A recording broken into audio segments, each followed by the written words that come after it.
सिंधी दोस्तनि जे लाइ जेके सिंधी दोस्त तयारी कनि पिया शागिर्द, उन्हनि जे लाइ का यूट्यूब ते अहिड़ो मूंखे मवादु न पियो मिलियो त मूंखे इहो वीडियो ठाहिणी पई, जंहिंमें मूं कोशिशि कई आहे त तव्हांजी कुझु मदद थी सघे इहो किताबु ॾिसण खां पोइ।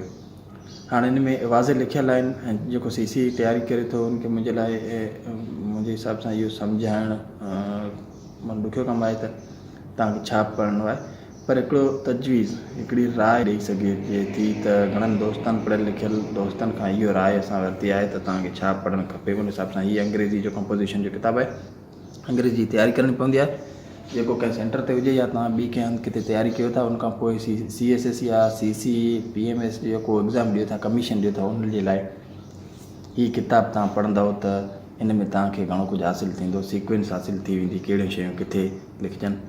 ऐं ॿी ॻाल्हि दोस्तो आहे उहो आहे अंग्रेज़ी पाण जेको मीनिंग इस्तेमालु कंदा आहियूं या ॾिसंदा आहियूं लिखियल लफ़्ज़नि जी माना वग़ैरह, उहो डिक्शनरी में ॾिसंदा आहियूं, उहो डिक्शनरी न यूज़ करणु खपे, उनजे लाइ थीसारस इस्तेमालु करणु खपे। हीअ 200-300 जो मिली वेंदो मार्केट मां। हिन में छा आहे, हिकिड़ो वर्ड जी मीनिंग अंग्रेज़ी में लिखियलु आहे ऐं अंग्रेज़ी डिक्शनरी खां बि हीअ सुठो आहे। ऐं जेके इन में सिंपल अंग्रेज़ी लिखियलु आहे ऐं इन में सिनोनिम्स लिखियलु आहिनि, एंटोनिम, जुमिला किथे किथे ॾिनल लिखिया आहिनि त हवालो ॾिनल आहे किथे किथे, ऐं जेको लफ़्ज़ लिखियलु आहे उहो पाण छा आहे, कहिड़ी ग्रामेटिकल उनजी कहिड़ी सहूलियतकार आहे, इहो नाउन आहे, वर्ब आहे, एडजेक्टिव आहे, एडवर्ब आहे, छा आहे, उनजी सुञाणप उते ॾिनल आहे। ऐं हीअ किताबु पढ़ण सां अंग्रेज़ी ॿोली जो एक्सपोजर पंहिंजो वधी वेंदो, थोरो माण्हू खे नॉलेज वधी वेंदी, छो त अंग्रेज़ी सिंपल आहे पर रुॻो उनखे रवां करण जे लाइ डिक्शनरी जे बजाए हीअ यूज़ करणु खपे। उनखां पोइ आहे कॉम्पिटेटिव एसे। हाणे एसे त ॾाढो ॾुखियो हिकिड़ो हूंदो आहे, छो त हिन में इलाही ॿार किरंदा आहिनि, हिन में नापास थींदा आहिनि। उनजो रीज़न इहो आहे त ॿारनि वटि मवादु हूंदो आहे, उनखे सीक्वेंस न ॾेई सघंदा ऐं छा लिखिजे पहिरीं, या कॾहिं कॾहिं वन साइडेड थी वेंदो आहे या कॾहिं कॾहिं। हिन में उहो तौरे तके एसे लिखियलु आहिनि त तव्हांखे केतिरो मवादु कीअं पेश कजे। हिननि एसे जे पढ़ण खां पोइ हीअ 2 किताब मूं हिते ॾिना आहिनि, उन किताबनि खे पढ़ण खां पोइ तव्हांखे हिकिड़ो आइडिया थी वेंदो त असांखे how to write essay, rules of essay आहिनि या कहिड़ो रूल्स ऑफ एसे में इहो अची वियो, कहिड़ो मवादु या किथे पेश कजे थो, या उनखे पढ़ण सां असां रवां थी वेंदासीं, असां पोइ पंहिंजो एसे लिखी जेकॾहिं कंहिंखे चेक कराईंदासीं त पोइ सम्झ में अची वेंदो। हाणे हिन में वाज़े लिखियलु आहे वाट टू अवॉइड, माना छा असांखे मन थियल आहे त परहेज़ छाजो करिणो आहे।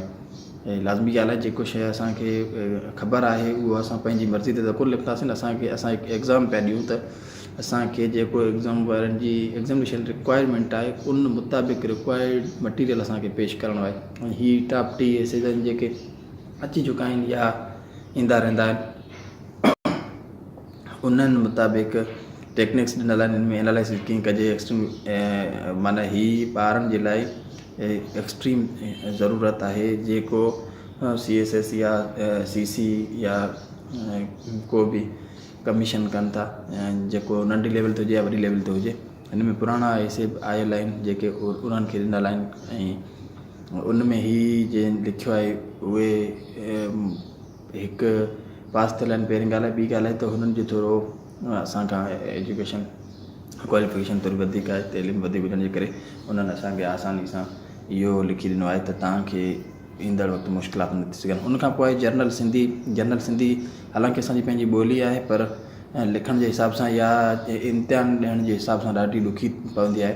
असां उनखे सवली ॿोली सम्झी या आसान सुखी सम्झी असां ॿोली उनखे छॾे ॾींदा आहियूं। हीअ मुश्ताक मसरूर बारे जे साहिब जो किताबु मरतब थियल आहे, जंहिंमें मुख़्तलिफ़ मक़ाला ॾिनल आहिनि, जदीद ऐं मज़मून ॾिनल आहिनि ऐं मावराती मज़मून ॾिनल आहिनि। इन्हनि मज़मूननि में तव्हांखे पढ़ी तव्हांखे सिंधी ॿोली जो पेपर में आसानी थी वेंदी ऐं पेपर जो असांखे कहिड़ो मवादु खपे थो, किथां खपे थो, उहो असांखे उनजो सिर्फ़ु मवादु मिलंदो हिते, बाक़ी उते पेश कीअं करिणो आहे, छा करिणो, उहो असां उनजो क्वेश्चन पेपर पास्ट हल करण सां असांखे आइडिया थी वेंदो त असांखे हिते कहिड़ो मवादु गड़बड़ आहे ऐं असां जेको पढ़ियो आहे उहो असां उनखे कीअं पुटअप करे सघूं था। ऐं सिंधी ॿोली जे लाइ असांखे हिकिड़ो जामे किताबु मिले थो, जंहिंमें जर्नल सिंधी जो पेपर ऐं हिकिड़ो ॿियो बि किताबु आहे, ॿियो हिकु न पर 2-3 किताब ॿिया बि आहिनि जेके सिंधी जर्नल में असांखे मदद कंदा आहिनि ऐं उहे बि अॻ में अचनि पिया। पर हिन में जेके नज़म आहे, नसर आहे, उन में केतिरियूं उन जूं सिन्फ़ूं आहिनि, उन जा रुख केतिरा आहिनि, उन जो कीअं लिखबी आहे, छा लिखबी आहे या लिखियूं पियूं आहिनि, उन्हनि में छा छा इस्तेमालु कयल आहे, ऐं सिंधी ॿोली किथां खां शुरू थी आहे, उनजी तरतीब कीअं हुई, या सिंधी कहिड़ा माण्हू हुया जंहिं इहो कमु करे विया आहिनि, या हींअर मौजूदा दौर में कहिड़ा सिंधी आहिनि जेके कमु कनि पिया। ऐं घणे बार ईअं हूंदो आहे करे सुवाल त जंहिंमें लिखियलु हूंदो आहे तव्हां सिंधी के बि लेखक हुजनि 3-4 उन्हनि खे सिलेक्ट करे उन्हनि जे ख़िदमतूं पेश कयो, ऐं या करे चवंदा आहिनि अदबी ख़िदमतूं कयो, कॾहिं चवंदा आहिनि त हुन जूं ॿियूं सरगर्मियूं, त हुन में हिकिड़ो असांखे आइडिया थी वेंदो त हिन में जेको लिखियलु आहे त असांखे कहिड़ियूं शयूं लिखजनि, शुरूआति कीअं कजे, कंहिं बि जवाबु ॾियण जी शुरूआति असांखे कीअं करणु खपे, उन जे लाइ इहो किताबु अहम आहे त सिंधी, पर हिकिड़ो असांखे ख़बर त हुजे असांखे छा लिखिणो आहे, किथां लिखिणो आहे, कीअं लिखिणो आहे, ऐं उन जे बारे में असांखे मवाद जी बि ज़रूरत हूंदी आहे, जेको मवाद पूर्णता मिली वेंदो आहे। सिंधी पहाका हूंदा आहिनि जेके जंहिंजी माना ॿी हूंदी आहे, असलियत ॿी हूंदी आहे, या इशारो ॿियो हूंदो आहे, लफ़्ज़ी माना हुनजी ॿी हूंदी आहे, ऐं इस्तिक़ाक़ आहे। खां पोइ ग्रामर आहे, लफ़्ज़ ठाहिणु, कुझु लफ़्ज़नि ते त असांखे लफ़्ज़ ठाहिणो पियो, कॾहिं कीअं लफ़्ज़ ठहींदो आहे, ऐं ॿिया हिन में कुझु मज़मून ॾिनल आहिनि त कैरियर छा आहे, या इंट्रियो या छा आहे, या ॿियो जेके हेठि हुनजा रेफरेंस ॾिनल आहिनि। उन खां पोइ ॿियो आहे सिंधी अदब। सिंधी अदब जो तारीख़ी जदीद तलबो इहो मुख़्तियार अहमद साहिब जो आहे, क़दीम दौर खां अॼु ताईं।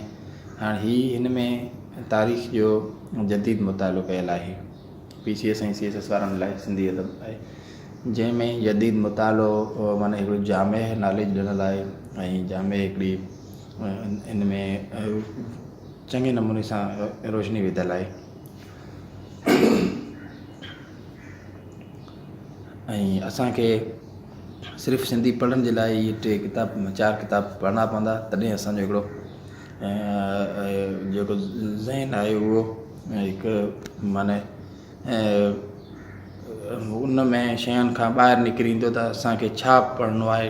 हिकिड़ो माण्हू खे अंदाज़ो थी वेंदो त असांखे छा पढ़णो हुयो, या असांखे छा अचे थो, ऐं हिते छा थो हुजे।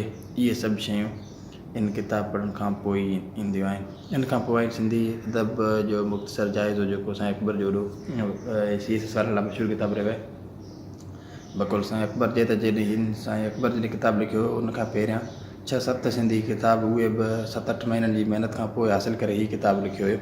उनखां पोइ साईं अब्दुल जब्बार जुनेजी साहिब जो आहे सिंधी अदब जी मुख़्तसर तारीख़। त हाणे इहे ॿई किताब बि अहम आहिनि। इन्हनि में बि जेको मुख़्तसर जाइज़ा ॾिनल आहिनि, मुख़्तसर पस मंज़र ॾिनल आहे, उहो बि लाज़मी अहम आहे, ऐं असांखे उहो बि पढ़णु खपे। ऐं उनखां पोइ आहे सिंधी मज़मून, जेको सब्जेक्ट आहे, 4थों सब्जेक्ट आहे। हाणे सिंधी मज़मून में असांखे हिन में मकाला ॾिनल आहिनि। सिंधी मज़मून हो त सवलो हूंदो आहे, पर जेके मकाला ॾिनल आहिनि उन में अंदाज़ो असांखे थींदो आहे त छा कहिड़ो अचे थो मज़मून, ऐं असांखे छा खपे पियो, छा लिखिणो आहे। उन जे लाइ असांखे हीअ किताबु ज़रूरी ऐं अहम आहे। ऐं हिन में मुख़्तलिफ़ हाणे शाह लतीफ़, असां हूअं त हिकिड़ो मज़मून सम्झंदा आहियूं, पर शाह जी लतीफ़ जा केतिरा पहलू आहिनि, शाह छा कहिड़ा कमु कया आहिनि, शाइरी कीअं आहे। कॾहिं कॾहिं शाह जी हिकिड़े बैत जे हिते बि हिकिड़ो पूरो मज़मून ठही वेंदो आहे।